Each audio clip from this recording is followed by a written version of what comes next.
2 चीज़ें बोलूँगा और फिर मैं जो है गंभीर बातें करूँगा। मैं Berkeley, university of California Berkeley आपने संभवतः नाम सुना होगा, एक विश्वविद्यालय है विदेश में, अमेरिका में है। वहाँ पे एक वियतनाम का मेरा टीए है, टीचिंग असिस्टेंट। बड़ा विद्वान है, आज तक मैंने वैसा इतिहासकार दुनिया में, नौजवान इतिहासकार दुनिया में कहीं नहीं देखा। विश्व भर में उसकी टक्कर का कोई नहीं है। मैं मेरे लेखक ही हैं 1540 देशों से, पर जहाँ तक इतिहास की समझ है उस लड़के को जितनी है किसी और को नहीं है। और भारतीय इतिहास में वो रुचि रखता है, और एक दिन उसने फेयर एंड लवली पे प्रेजेंटेशन दिया क्लास को कि हिंदुस्तान की गुलामी अगर समझनी है तो ये फेयर एंड लवली का मात्र ये आप एडवर्टीजमेंट देखिए। मैं स्तब्ध रह गया।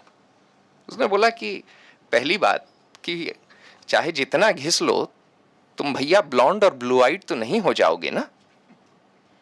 दूसरी बात, ये पता नहीं क्रीम काम करती ही भी है कि नहीं। और तीसरी बात, क्या आप किसी को देखकर उसकी क्षमता का अंदाज लगाएंगे। तो कई चीजें थी। तो उसने लेकिन एक बात कही मुझे एक दिन अंग्रेजी में। एक बालक था भारत का, उसने 1857 को कहा द सीपॉय म्यूटनी। और मैंने उसको बोला, ये देखो नारियल है, बाहर से भूरा अंदर से सफेद। बिदक गया, जाके चिढ़ के अंग्रेजों के पास पहुंच गया मेरी जो है कंप्लेंट करने। और मेरा टीए बोला कि Atul your people, Atul your people, और सर हिलाता रहा। मैं मुस्कुराया, मैं जानता था वो क्या बोलने वाला है। मैंने बोला yes we been slaves too long. बोला yes, no one in Vietnam would go behind the back to the white man. He would tell you to your face if he had a problem. छोटी सी चीज है, पिछले साल हुआ था, लेकिन जो भाव में अंतर था कि कैसे वो गया भारतीय होके, और कैसे उसने आपकी जो है पहली बगावत विद्रोह को, चाहे आप जो कह लीजिए, आज अंग्रेज भी उसको नहीं बोलता है सीपॉय म्यूटनी साहब, अंग्रेज भी उसको नहीं बोलता है, जेरमी पैक्समैन तक नहीं बोलता है। कैम्ब्रिज का मतलब बहुत गजब मीडिया का आदमी है, किताब लिखा है एम्पायर। पर वो लड़का अंडर ग्रेजुएट में ही चला गया है विदेश, और वहां शिक्षा ग्रहण कर रहा है। कोई रईसजादा है यहाँ तो सब, अब यहाँ तो मंत्रियों के लड़के हार्वर्ड पहुंच गए हैं अंडर ग्रेजुएशन में, और वहां जाते हैं नारियल बन के आते हैं। यहाँ भी नारियल हैं। तो मैं 14 साल बाद विदेश से लौटा हूं, और मैं पूछूंगा भैया क्या हाल है, तो उत्तर आता है, मैं बता रहा हूं उत्तर प्रदेश और बिहार के लड़कों से, गुड गुड। मेरी सुलग लेती है कभी कभी। मैं बोलता हूं क्या भैया कबूतर की तरह गुड़गुड़ा रहे हो। मेरी एडिटिंग टीम लंदन बैठती है, मुझे अंग्रेजी जो है अंग्रेजों के साथ बोलने को प्रतिदिन मिल आती है। भैया थोड़ा हिंदी फरियाद है भाई। तो कुछ हो गया है 14 साल में, कुछ जो है जिसे कहिए हमारा नैतिक, हमारा सामाजिक, हमारा जो है सांस्कृतिक, हमारा जिसे अंग्रेजी में कहेंगे there is something in the soul that has vanished and disappeared. मेरे शब्द नहीं हैं। तो चिंतित हूं मैं। ये तो रही जो है मेरे टीए की कहानी। एक और कहानी है, ओबामा के एडवाइजर मेरे साथ बैठे थे। IMF और वर्ल्ड बैंक की मीटिंग में मैं हर साल जाता हूँ, इस साल भी जाऊँगा।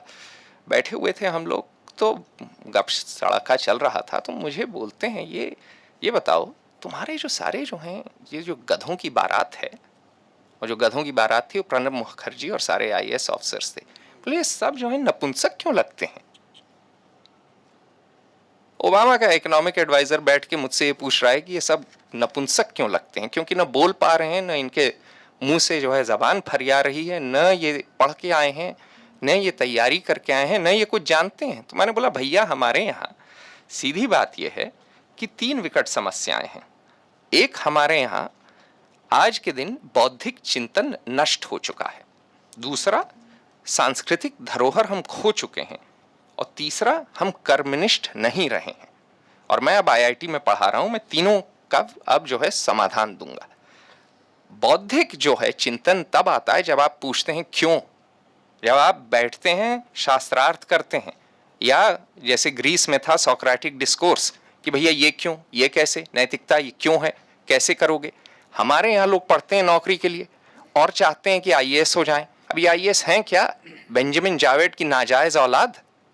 आईपीएस भी क्या है? वही आज के दिन ये बैठेंगे कल्चर, कल के दिन बैठेंगे एग्रीकल्चर और परसों के दिन बैठ जाएंगे फाइनेंस। अंग्रेज बहादुर तो सस्ते में देश चलाना चाहता था। एक इसने जो है परीक्षा कर ली और कहा कि भाई गधा घोड़ा सब इसी से आ जाए और हम चला देंगे देश। आईपीएस का भी यही है, आज इन्वेस्टिगेशन और कल इंटेलिजेंस। भाई कोई देश ऐसे नहीं चलता है, यही देश है राम भरोसे चल रहा है गधों की बारात से। तो शिक्षा में अब आप जब लोगों से पूछिए कि चिंतन करने लगे ये क्यों है, ये कैसे है, ये बताएं कि भाई अगर ये बन रही है, ये ग्लास ये कैसे बन रही है। हमारे यहाँ आईआईटी में तो सब नकली इंजीनियर हैं। मैं कहता हूं कि भाई गाड़ी खराब हो जाएगी, खोल के, मैकेनिकल इंजीनियरिंग पढ़ रहे हो, खोल के तुम ठीक करोगे। यही बात होती है हमारी कृष्ण खन्ना जी से। मैंने इनको बुलाया है आईआईटी की, लड़कों से बोले इंजीनियर हो तो हाथ से काम करो। इंजीनियरिंग में जाता है लड़का जो है किताब के बाहर देखता नहीं है। वो लोहार का लड़का तो जा नहीं रहा है जिसको मालूम है लोहे से काम करना। हाथ से काम करने की तो चीज ही चली गई है इस देश में। तो जो बौद्धिकता है वो सिर्फ ये नहीं है कि बड़ी बड़ी बातें बरगलाई हैं। हमारे जो हैं जितने शिक्षा प्रणाली हैं, जैसे आर्या साहब ने जो किया है, गजब किया है। भाई पेड़ लगाइए, राजेंद्र सिंह हैं, पानी बचाइए।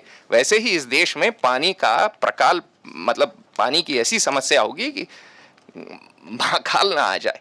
25% दुनिया का जो जमीन के नीचे का पानी है ये देश अकेले हर साल प्रयोग करे आता है। अब आपके जो हैं हिमालय में की नदियां जो हैं, हिमालय में तो हिम ही नहीं बचा, कहाँ बर्फ बची है। आपके नीचे सतह भी पानी चला आ रहा है, बारिश कम हो रही है, आबादी बढ़ रही है। पानी कैसे लाएंगे? तो सोचें, सोचना शुरू करें हम। प्रश्न तो इस शिक्षा प्रणाली में ये आना आवश्यक है। तो दूसरी चीज, सांस्कृतिक धरोहर हम लोग अपनी सजो के रखें। और यही नहीं कि वेद पुराण, रविंद्रनाथ थे, अरबिंदो थे, विवेकानंद थे, कवि हुए हैं नाना भाषाओं में, अपनी भाषाएं सजो के रखें। उन भाषाओं में शिक्षा प्रणाली है वो अति आवश्यक है। देखिए, मैं अंग्रेजी साहित्य पढ़ा हुआ आदमी हूं। मैं 14 साल से विदेश रह रहा हूं। थोड़ी बहुत अंग्रेजी बोलता हूं, थोड़ी बहुत बाकी भाषाएं भी बोलता हूं। अपनी तो भूला नहीं। यहां मैं आता हूं, लड़के भूल गए हैं अपनी भाषाएं। जो युवा पीढ़ी है बोल के नहीं देती, ना हिंदी बोलती है ना बांग्ला। मेरी तो बांग्ला बहुत खराब हो चुकी है, तो मैं लेकिन तभी भी प्रयास करता हूं। मैं बोलता हूं कि भालो की होच्चे আমাকে बांग्ला सीखे देबेन। गलत सलत में बोलने का प्रयास तो करता हूं। उत्तर हमेशा जो आता है अंग्रेजी में। मैं तो भयभीत हूं, भीरू हूं। ये बदलना होगा हमको। जो है सांस्कृतिक धरोहर अगर रखनी है तो स्वभाषा, और ये चतुर्वेदी जी से मेरी कल बात हो रही थी, स्वभाषा पे जो है हम लोगों का दोबारा गर्व आना और उसको उसी में शिक्षा देना अनिवार्य है। मालूम तो हो कि भाई इस देश में चारवाक से लेकर एक से एक जो हैं, नागार्जुन से लेकर एक से एक बौद्धिक जीव हुए हैं। सीधी सी बात है, आज के दिन नागार्जुन का नाम आप जापान में लीजिए, लोग जानते हैं, यहाँ नहीं जानते। यहाँ हमारे बच्चों को बुला लीजिए डीपीएस से, कोई भी जो बड़े बड़े स्कूलों हैं बुला लीजिए। तीसरी चीज कर्मनिष्ठ होना। मैंने आपको बताया था कि मैंने कर चुका हूं उनको। हाँ, मेरी यूनिवर्सिटी में लागू हुए। अच्छी बात है, लेकिन ये और होना है, आवश्यक है। और तीसरी बात, और ये मैं कह के बंद करूंगा कि जो कर्मनिष्ठ होना बहुत जरूरी है। हम लोगों को हाथ से काम करना है। और मैं आईआईटी में इसीलिए रोज शाम को कसरत कराता हूं कि भैया तुम हिजड़े लगोगे ही अगर पीठ तुम्हारी रीढ़ की हड्डी सीधी नहीं है। अगर तुम अफसर हो और तोंद निकली हुई है हलवाई की तरह, तो तुम हलवाई ही लगोगे। विवेकानंद कह के गए ना, भैया थोड़ी कसरत करो। तो मैं तो भाई गहरवार आदमी हूं। आज से कई वर्ष पूर्व 1194 में मोहम्मद घोरी ने हमें गाजर मूली की तरह काटा था। पंडित लोग मंत्र पढ़ रहे थे और ठाकुर जो है अफीम चाट के आते थे लड़ने। दोनों मति भ्रष्ट अपनी कर चुके थे। गुलाम ऐसे नहीं होता है। गुलाम आदमी तब हो जाता है जब शारीरिक और मानसिक तौर पे कमजोर हो चुका हो और कुछ न कुछ, जिसे हैमलेट में कहा जाता है ना, there something rotten in the state of Denmark, उसने कहा था एक्ट 1 में ही, समथिंग रॉटन जब हो जाता है तभी आप गुलाम होते हैं। वियतनाम के ऊपर तो एजेंट ऑरेंज गिराया गया और नेपाम गिराया गया, और जो है छोटे छोटे लोग अंग्रेजों को, अमरीकियों को मार भगाए। उसके पहले 1954 में दिएन बियन फू जीते। तो 1857 तक हम हारते रहे। और 1857 में क्या हुआ, मैंने अपने विद्यार्थियों से पूछा आईआईटी में, ये बड़े दिग्गज हैं विद्यार्थी, किसी को नहीं मालूम था। और जेरमी पैक्समैन ने एक बात कही, उसने कहा कि 1857 में जब कंपनी से रानी के पास गई बागडोर, तो जो बगावत जब खत्म की गई तो अंग्रेजों ने they made Indians lick blood from the slaughterhouse floor, they flogged them and then they hanged them. The British tied Indians to the ground, branded them with hot iron, told them to run, and then shot them in the back. One officer alone executed 16,000 Indians. कहावत है ना, those who don't learn history are condemned to repeat it. अपना इतिहास हम स्वयं सीखें, स्वयं पढ़ें, अंग्रेजों से ना पढ़ें। याद रखें, कालिख पुती है हमारे मुंह पे, अभी भी पुती हुई है। पुनर्निर्माण करना है तो रीढ़ की हड्डी खड़ी करनी हो, रीढ़ की हड्डी फिर जो है सीधी करनी होगी। ये जो गुलामी जो है नसों में बसी हुई है, इसको हटाना होगा, और उसके लिए बस बौद्धिक, सांस्कृतिक और कर्मनिष्ठ एक नई शुरुआत, एक नई परिकल्पना की आवश्यकता है। धन्यवाद।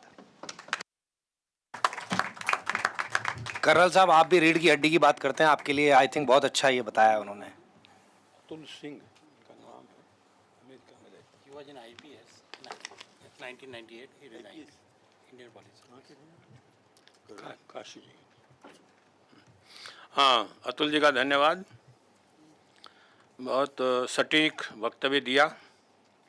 भले ही इस सेशन का विषय नहीं था, लेकिन सभा का विषय था। अब मैं चौधरी कुबेर सिंह से निवेदन करूंगा। आदरणीय स्वामी जी, अन्य उपस्थित भगिनी बंधुओं, मैं कृषि के क्षेत्र में काम करता हूं, तो दो तीन बातें हमारे ध्यान में आती हैं। स्वामी जी ने कहा कि डेवलपमेंट की बात जरूर रखें, लेकिन थोड़ा हम पीछे मुड़ करके देखते हैं कि आज हमारे जो देश का हाल है या किसान का हाल है, जो 60-70% आबादी गांव में रहती है, क्या वास्तव में ये ऐसी आबादी थी, दीनहीन, गरीब, आत्महत्या करने वाली? तो इतिहास के दो तीन उदाहरण हैं हमारे सामने। एक बार पाटलिपुत्र में फाइयान नाम का चाइना का यात्री आया था और दरबार में महाराजा के में बैठा हुआ था।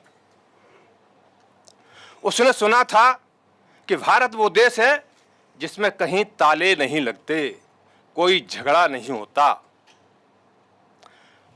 दरबार के राजा के पास बाजू में बैठा हुआ था, देखता कि दो किसान लड़ते हुए आ रहे हैं। फाइयान को आश्चर्य होता है कि किसान लड़ रहे हैं, अरे ये क्यों लड़ रहे हैं? तो एक किसान आकर के कहता है, महाराज मेरे साथ न्याय होना चाहिए। तो वहां का शासक कहता है पाटलिपुत्र का कि पहले अपनी फरियाद बताओ तब तो न्याय हो। तो उसने कहा कि महाराज मैंने अपना खेत अमुक व्यक्ति को दे दिया, अत्री जी को दे दिया, उसमें कचरा निकलता है, मिट्टी निकलती है, खाद्यान्न निकलता है, गेहूं निकलता है, चावल निकलता है, मेरे को क्या लेने में इससे? तो राजा ने कहा बात ठीक है, आपका कोई काम नहीं है। तो फिर दूसरा किसान कहता है कि नहीं महाराज बात ये नहीं है। तो राजा कहते हैं तुम भी बता दो अपनी बात, क्या बात रह गई है? तो दूसरा किसान कहता है महाराज मैंने अपना खेत इस व्यक्ति को बेचा है, मैंने खेत इससे खरीदा है, मैंने उसकी मिट्टी खरीदी है, उस मिट्टी के अंदर, खेत के अंदर ये सोने का घड़ा निकला है, इसमें असरफियां भरी हुई, गिन्नियां धरी हैं, ये इस किसान के, इसको दे दो। फाइयान को आश्चर्य होता है, यहां झगड़ा लेने का नहीं हो रहा, झगड़ा देने का हो रहा है। ये हमारी नैतिकता थी, ये हमारा अध्यात्म था, ये हमारी पूर्वजों की कमाई थी, जिसको हम भूल गए। देश ने जब भी इस ब्रह्मांड पर सृष्टि की गई होगी, क्रमशः विकास हुआ है। धीरे धीरे शना शना विकास होते हुए मनुष्य ने अपने आप को संभाला और उसके बाद उसने शना शना खेती करना सीखी। खेती करते करते उसने कुछ मूल्य स्थापित किए, कुछ नैतिकताएं स्थापित की, जिसको हमारे ऋषि मुनियों ने अध्यात्म का स्वरूप दिया और कहा ये हमारा धर्म है, ये हमारा अध्यात्म है। दुख की बात यह है कि यही अध्यात्म और यही धैर्य बढ़ते बढ़ते बढ़ते बढ़ते आज भोगवाद के रूप में हमारी सृष्टि के सामने आ रहा है। हमारी जो मूलतः जड़ है ये भोगवाद है, जिसकी कोई किसी से तुलना नहीं की जा सकती है। एक राजा था, तो उसके पास बहुत धन था, तो उसने कुछ लोगों से कहा कि तुमको कोई काम नहीं करना, केवल हमारे पास आ जाओ, जो चाहिए वो दे दूंगा। तो एक दारू वाला पहुंचा कि मुझे 1 महीने की दारू के इतने पैसे लगते हैं, दे दीजिए। एक पहुंचा कि महाराज मेरी बेटी की शादी होना है, उसको इतना धन लगेगा, उन्होंने उतना दे दिया। एक पहुंचा, उन्होंने कहा महाराज पिताजी बीमार हैं, इतना पैसा लगेगा, दे दिया। एक भोगी पहुंचा, बोला तुम्हारे पास क्या है? राजा ने कहा मेरे पास क्या है, सब कुछ है। बोला सब कुछ तो है, लेकिन मैं तो एक दाव पे लगा दूंगा, जुआ खेलता हूं, तुम्हारा सारा साम्राज्य, तुम्हारी पत्नी बच्चे सब दाव पे लगा दूंगा। तो भोगवाद का कोई विकल्प नहीं हो सकता। अगर हमको दोबारा विचार करना है तो वही अध्यात्म पर आना पड़ेगा, जो क्रमशः कृषि का विकास हुआ है। इस मामले में एक बार किसी पत्रकार ने हमारे गृह मंत्री से पूछा था कि आपका कल्चर क्या है, तो हमारे देश के प्रधानमंत्री ने उनसे कहा था माई कल्चर इज एग्रीकल्चर।